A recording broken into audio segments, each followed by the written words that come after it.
ఓం శ్రీ హరయే నమః. అత శ్రీమన్నారాయణీయే ఏకత్రింశం దశకం బలిదర్ప ఉచ్ఛేదః వర్ణనం. ప్రీత్యా దైత్యస్తవ తనుమహః ప్రేక్షణాత్ సర్వథాపి త్వామారాధ్యన్ అజితరచయన్ అంజలిం సంజగాద. మత్తః కిం తే సమభిలషితం విప్రసూనో వదత్వం వ్యక్తం భక్తం భవనమవనీం వాపి సర్వం ప్రదాస్యే.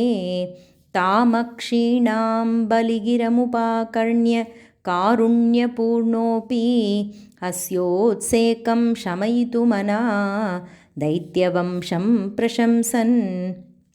భూమిం పాదత్రయపరిమితాం ప్రార్థయామాసిథ త్వం సర్వం దేహీతి తు నిగదితే కస్య హాస్యం న వా స్యాత్. విశ్వేశం మాం త్రిపదమిహ కిం యాచసే బాలిశస్త్వం సర్వాం భూమిం వృణు కిమమునేతి ఆలపత్వాం సదృప్యన్. యస్మాద్దర్పాత్ త్రిపదపరిపూర్తి అక్షమః క్షేపవాదాన్ బంధం చాసౌ అగమత్ అతదర్హోపి గాఢోపశాంత్యై. పాదత్రయ్యాయదినముదితో విష్టపైర్నాపి తుష్యేత్ ఇత్యుక్తేస్మిన్ వరద భవతే దాతుకామేథతోయం. దైత్యాచార్యస్తవ ఖలు పరీక్షార్థినః ప్రేరణాత్తం మామాదేయం హరిరయమితి వ్యక్తమేవా బభాషే. యాచత్యేవం యది స భగవాన్ పూర్ణకామోస్మి సోహం దాస్యామ్యేవ స్థిరమితి వదన్ కావ్యశబ్దోపి దైత్యః. వింధ్యావల్యా నిజదయితయా దత్తపాధ్యాయ తుభ్యం చిత్రం చిత్రం సకలమపి సహ ప్రార్పయత్తోయపూర్వం.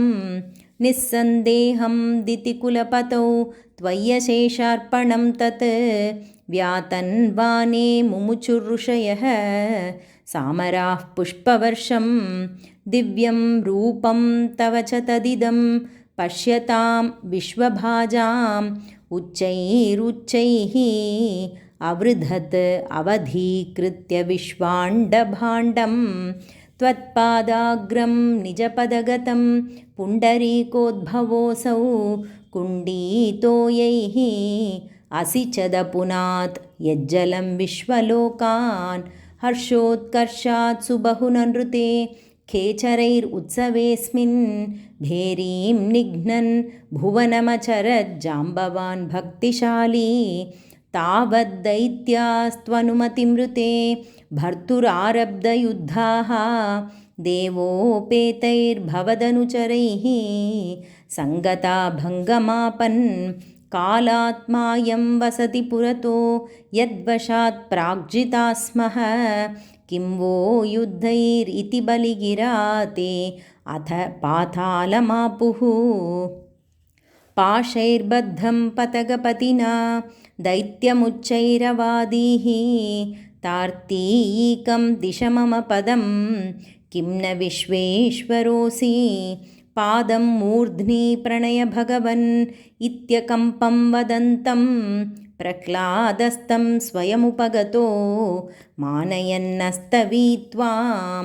దర్పోచ్ఛిద్యై విహితమఖిలం దైత్యసిద్ధోసి పుణ్యైః లోకస్తేస్తు త్రిదివ విజయీ వాసవత్వం చ పశ్చాత్. మత్సాయుజ్యం భజ చ పునరితి అన్వగృహ్ణా బలిం తం విప్రైః సంతానితమఖవరః పాహి వాతాలయేష. ఓం శ్రీ హరయే నమః. అత శ్రీమన్నారాయణీయే ఏకత్రింశం దశకం సమాప్తం.